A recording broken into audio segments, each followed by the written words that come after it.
கொள்ளளவான 35 அடியை எட்டியதால் சென்னையின் குடிநீர் ஆதாரமான பூண்டி ஏரியில் இருந்து கொசஸ்தலை ஆற்றில் தண்ணீர் திறப்பு. தொடர் மழையால் புழல் ஏரியும் முழுமையாக நிரம்பியதால் தண்ணீரை திறந்துவிட்டது பொதுப்பணித்துறை.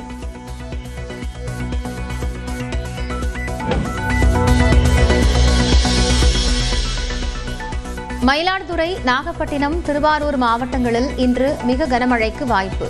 தஞ்சாவூர், புதுக்கோட்டை, ராமநாதபுரத்திற்கும் ஆரஞ்ச் அலர்ட். சென்னையில் நாளை கனமழை பெய்யக்கூடும். இன்று மிதமான மழை தொடரும் என வானிலை ஆய்வு மையம் தகவல்.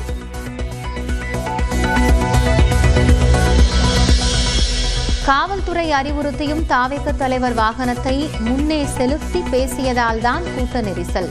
சட்டப்பேரவையில் விளக்கமளித்த முதலமைச்சர் மு.க.ஸ்டாலின் திட்டவட்டம். கரூர் மாவட்ட காவல் கண்காணிப்பாளர் அக்கட்சியினுடைய இணைச் செயலாளரிடம் பலமுறை தொடர்பு கொண்டு பிரச்சார வாகனத்தை நிறுத்துமாறு கேட்டுக்கொண்டும் அவர் தாவேகா கட்சியின் தலைவர் தனது உரையை தொடங்குமாறு கேட்டுக்கொண்டார். காவல்துறையின் வழிமுறைகளை மீறி வாகனம் அக்ஷனா மருத்துவமனையிலிருந்து 30-35 மீட்டர் தூரம் சென்றபோது இருபுறமும் இருந்த கூட்டத்தினரையே இது நிலைகுலைய செய்தது.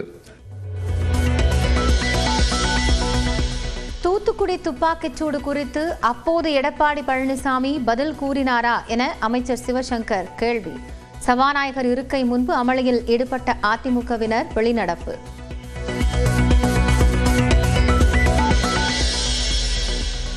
இடைக்கால உத்தரவு வழங்கிய உச்சநீதிமன்றத்தின் இறுதி தீர்ப்பு அடிப்படையில் அரசு செயல்படும். தமிழ்நாட்டை பூர்வீகமாக கொண்ட அதிகாரிகள் குழுவில் கூடாது என்பது தொடர்பாக உச்சநீதிமன்றத்தை அணுக திட்டம் என்றும் முதலமைச்சர் மு.க.ஸ்டாலின் அறிவிப்பு. கூட்டணிக்கு ஆள் சேர்க்கின்றீர்களா என தாவேகாவிற்கு ஆதரவாக பேசிய இபிஎஸ்க்கு முதலமைச்சர் மு.க.ஸ்டாலின் கேள்வி. கூட்டணிக்காக நாங்கள் பேசவில்லை என எடப்பாடி பழனிசாமி விளக்கம். அசம்பாவிதம் ஏற்பட வேண்டும் என கரூர் வேலுச்சாமிபுரத்தை தாவேகாவிற்கு ஒதுக்கியதாக மக்கள் கூறுகிறார்கள் என எடப்பாடி பழனிசாமி விமர்சனம். கரூர் விவகாரத்தில் உள்ள மர்மத்தை மறைக்க முயற்சிப்பதாகவும் குற்றச்சாட்டு. கரூர் நெரிசல் பலி விவகாரத்தில் ஒளிவு மறைவு இல்லை. அரசியல் செய்வது, உடற்கூறாய்வில் சந்தேகம் கிளப்புவது ஏற்புடையது அல்ல என சட்டப்பேரவையில் அமைச்சர் மா சுப்பிரமணியன் விளக்கம். கரூர் விவகாரத்தில் நடவடிக்கை எடுத்த தமிழக அரசு மீது குற்றம் சாட்ட முடியாமல் எடப்பாடி பழனிசாமி வெளியேறியதாக முதலமைச்சர் மு.க.ஸ்டாலின் விமர்சனம். விவாதத்தில் அளிக்கப்பட்ட ஆக்கப்பூர்வமான கருத்துக்களை கவனத்தில் கொண்டு அரசு நடவடிக்கை எடுக்கும் என்றும் பதில். கரூர் பிரச்சனை குறித்து மாண்புமிகு எதிர்க்கட்சித் தலைவர் உட்பட அனைத்து உறுப்பினர்களும் இங்கே வழங்கி இருக்கக்கூடிய ஆக்கப்பூர்வமான கருத்துக்களை அரசு கவனத்திலே கொண்டு நடவடிக்கை எடுக்கும் என்ற உறுதி கூட இந்த அளவோடு அமைகிறேன். தமிழக அரசுக்கு எதிர்ப்பு தெரிவித்து சட்டப்பேரவைக்கு கையில் கருப்பு பட்டையுடன் எம்எல்ஏக்கள் கிண்டல் செய்த சபாநாயகர் அப்பாவு, அமைச்சர் ரகுபதி.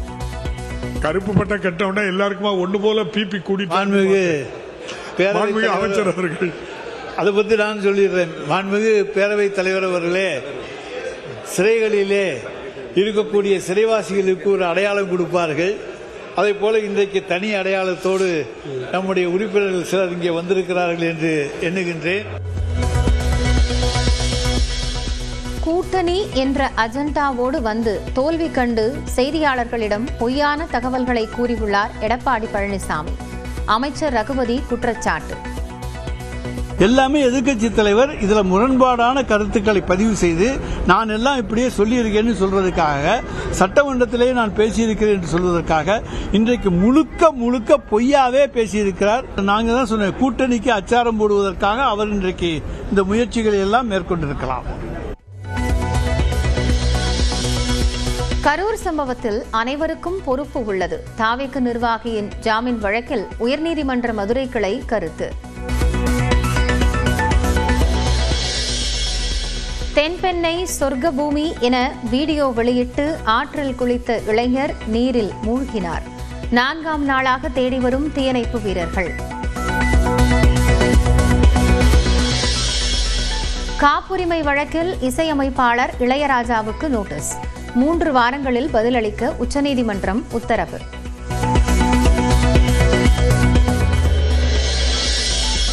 தீபாவளியை ஒட்டி உளுந்தூர்பேட்டையில் 3 கோடி ரூபாய்க்கு ஆடுகள் விற்பனை. ராமநாதபுரத்திலும் களை கட்டிய ஆடுகள் விற்பனையால் வியாபாரிகள் மகிழ்ச்சி.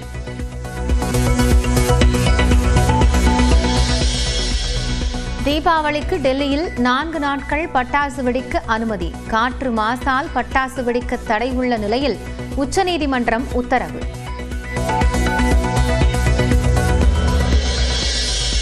பீகார் சட்டப்பேரவை தேர்தலை ஒட்டி தந்தை லாலு பிரசாத்துடன் வந்து வேட்புமனு தாக்கல் செய்த ராஷ்டிரிய ஜனதா தள தலைவர் தேஜஸ்வி யாதவ்.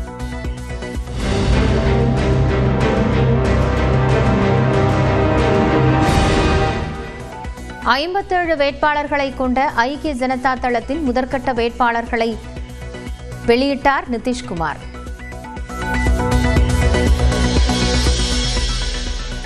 பீகார் தேர்தலில் தான் போட்டியிடவில்லை என பிரசாந்த் கிஷோர் அறிவிப்பு. தனது ஜன் சுராஜ் கட்சி 150 இடங்களில் வெற்றி பெறும் என்றும் நம்பிக்கை.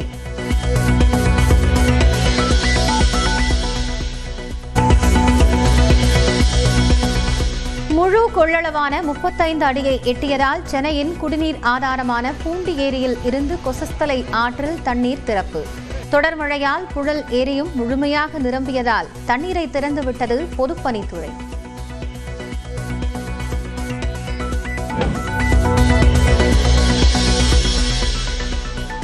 மயிலாடுதுறை, நாகப்பட்டினம், திருவாரூர் மாவட்டங்களில் இன்று மிக கனமழைக்கு வாய்ப்பு. தஞ்சாவூர், புதுக்கோட்டை, ராமநாதபுரத்திற்கும் ஆரஞ்ச் அலர்ட். நெல்லை, மதுரை, கன்னியாகுமரி உள்ளிட்ட தென் மாவட்ட இன்று சிவகங்கையிலும் இன்று கனமழை பெய்யும் என கணிப்பு.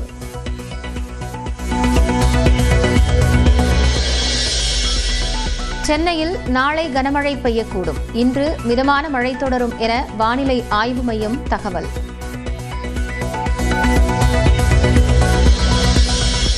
காவல்துறை அறிவுறுத்தியும் தாவேக தலைவர் வாகனத்தை முன்னே செலுத்தி பேசியதால்தான் கூட்ட நெரிசல். சட்டப்பேரவையில் விளக்கமளித்த முதலமைச்சர் மு.க.ஸ்டாலின் திட்டவட்டம். கரூர் மாவட்ட காவல் கண்காணிப்பாளர் அக்கட்சியினுடைய இணைச் செயலாளரிடம் பலமுறை தொடர்பு கொண்டு பிரச்சார வாகனத்தை நிறுத்துமாறு கேட்டுக்கொண்டும் அவர் தாவேக கட்சியின் தலைவர் தனது உரையை தொடங்குமாறு கேட்டுக்கொண்டார். காவல்துறையின் வழிமுறைகளை மீறி வாகனம் அக்ஷனா மருத்துவமனையிலிருந்து 30-35 மீட்டர் தூரம் சென்றபோது இருபுறமும் இருந்த கூட்டத்தினரையே இது நிலைகுலைய செய்தது. தூத்துக்குடி துப்பாக்கிச்சூடு குறித்து அப்போது எடப்பாடி பழனிசாமி பதில் கூறினாரா என அமைச்சர் சிவசங்கர் கேள்வி. சபாநாயகர் இருக்கை முன்பு அமளியில் ஈடுபட்ட அதிமுகவினர் வெளிநடப்பு.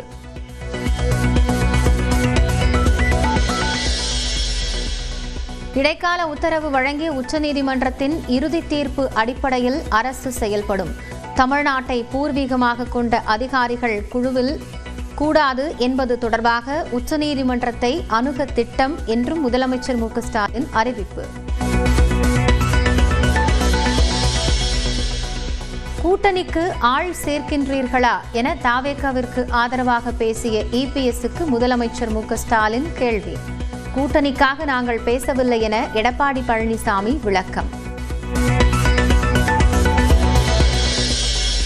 அசம்பாவிதம் ஏற்பட வேண்டும் என கரூர் வேலுச்சாமிபுரத்தை தாவேகாவிற்கு ஒதுக்கியதாக மக்கள் கூறுகிறார்கள் என எடப்பாடி பழனிசாமி விமர்சனம்.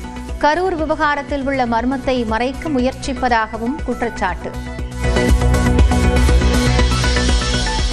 கரூர் நெரிசல் பலி விவகாரத்தில் ஒளிவு மறைவு இல்லை.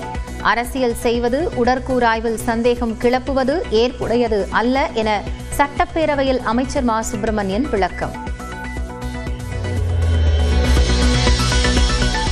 கரூர் விவகாரத்தில் நடவடிக்கை எடுத்த தமிழக அரசு மீது குற்றம் சாட்ட முடியாமல் எடப்பாடி பழனிசாமி வெளியேறியதாக முதலமைச்சர் மு.க.ஸ்டாலின் விமர்சனம். விவாதத்தில் அளிக்கப்பட்ட ஆக்கப்பூர்வமான கருத்துக்களை கவனத்தில் கொண்டு அரசு நடவடிக்கை எடுக்கும் என்றும் பதில். கரூர் பிரச்சனை குறித்து மாண்புமிகு எதிர்க்கட்சித் தலைவர் உட்பட அனைத்து உறுப்பினர்களும் இங்கே வழங்கி இருக்கக்கூடிய ஆக்கப்பூர்வமான கருத்துக்களை அரசு கவனத்திலே கொண்டு நடவடிக்கை எடுக்கும் என்ற உறுதி கூட இந்த அளவோடு அமைகிறேன். தமிழக அரசுக்கு எதிர்ப்பு தெரிவித்து சட்டப்பேரவைக்கு கையில் கருப்பு பட்டையுடன் எம்எல்ஏக்கள் கிண்டல் செய்த சபாநாயகர் அப்பாவு, அமைச்சர் ரகுபதி. கருப்பு பட்டை கட்டவுடனே எல்லாருக்குமா ஒண்ணு போல பிபி கூடி அமைச்சர் அவர்கள் அதை பற்றி நான் சொல்லிடுறேன். மாண்புமிகு பேரவைத் தலைவர் அவர்களே, சிறைகளிலே இருக்கக்கூடிய சிறைவாசிகளுக்கு ஒரு அடையாளம் கொடுப்பார்கள். அதே போல இன்றைக்கு தனி அடையாளத்தோடு நம்முடைய உறுப்பினர்கள் சிலர் இங்கே வந்திருக்கிறார்கள் என்று எண்ணுகின்றேன். கூட்டணி என்ற அஜெண்டாவோடு வந்து தோல்வி கண்டு செய்தியாளர்களிடம் பொய்யான தகவல்களை கூறியுள்ளார் எடப்பாடி பழனிசாமி. அமைச்சர் ரகுபதி குற்றச்சாட்டு. எல்லாமே எதிர்க்கட்சி தலைவர் இதுல முரண்பாடான கருத்துக்களை பதிவு செய்து நான் எல்லாம் இப்படியே சொல்லியிருக்கேன்னு சொல்றதுக்காக, சட்டமன்றத்திலே நான் பேசியிருக்கிறேன் என்று சொல்வதற்காக இன்றைக்கு முழுக்க பொய்யாவே பேசியிருக்கிறார். நாங்க தான் சொன்ன கூட்டணிக்கு அச்சாரம் போடுவதற்காக அவர் இன்றைக்கு இந்த முயற்சிகளை எல்லாம் மேற்கொண்டிருக்கலாம். கரூர் சம்பவத்தில் அனைவருக்கும் பொறுப்பு உள்ளது. தாவேக்கு நிர்வாகியின் ஜாமீன் வழக்கில் உயர்நீதிமன்ற மதுரை கிளை கருத்து. தென்பெண்ணை சொர்க்க பூமி என வீடியோ வெளியிட்டு ஆற்றில் குளித்த இளைஞர் நீரில் மூழ்கினார். 4ஆம் நாளாக தேடி வரும் தீயணைப்பு வீரர்கள். காப்புரிமை வழக்கில் இசையமைப்பாளர் இளையராஜாவுக்கு நோட்டீஸ். 3 வாரங்களில் பதிலளிக்க உச்சநீதிமன்றம் உத்தரவு.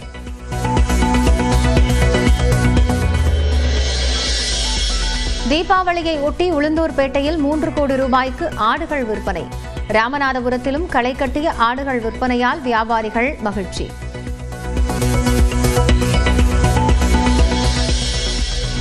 தீபாவளிக்கு டெல்லியில் 4 நாட்கள் பட்டாசு வெடிக்க அனுமதி. காற்று மாசால் பட்டாசு வெடிக்க தடை உள்ள நிலையில் உச்சநீதிமன்றம் உத்தரவு.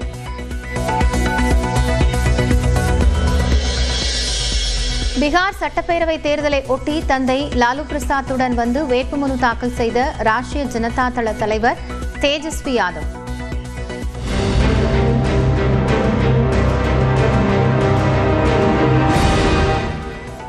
ஐம்பத்தேழு வேட்பாளர்களை கொண்ட ஐக்கிய ஜனதா தளத்தின் முதற்கட்ட வேட்பாளர்களை வெளியிட்டார் நிதிஷ்குமார்.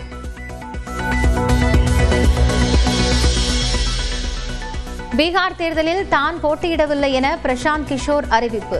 தனது ஜன் சுராஜ் கட்சி 150 இடங்களில் வெற்றி பெறும் என்றும் நம்பிக்கை.